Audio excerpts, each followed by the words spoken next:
Good evening. Gardaí have asked people who saw this afternoon's horrific crash involving 2 Dublin buses and in which 5 people were killed to help them with their inquiries. 17 others were injured, 6 of them seriously. 2 investigations are now underway into the cause of the accident on Dublin's Wellington Quay. It's understood an out-of-service bus collided with another, which was stopping to pick up passengers from Maynooth. The President and the Taoiseach have each extended their sympathies. Well, we're joined now by our etc. etc. Lead to a busy Dublin street on a Saturday afternoon. The tragic accident happened just before 1:30 when 2 double-decker buses collided at Wellington Quay just beside the Clarence Hotel in the centre of Dublin. One of the buses mounted the pavement.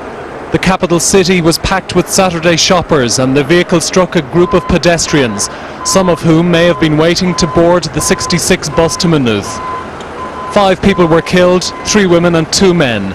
17 others were seriously injured and many others suffered minor injuries and shock. One eyewitness at the scene described what he saw. The side of the bus was all damaged up along one side as if it had hit the buildings, but it was about 4 foot from the buildings at the edge of the path. So I think somebody may have moved the bus, or maybe it bounced off. There was a lot of paramedics walking underneath the bus. The Dublin area major accident and emergency plan swung into action as the emergency services dealt with the dead and injured. A fleet of ambulances took the injured to a number of hospitals across Dublin city.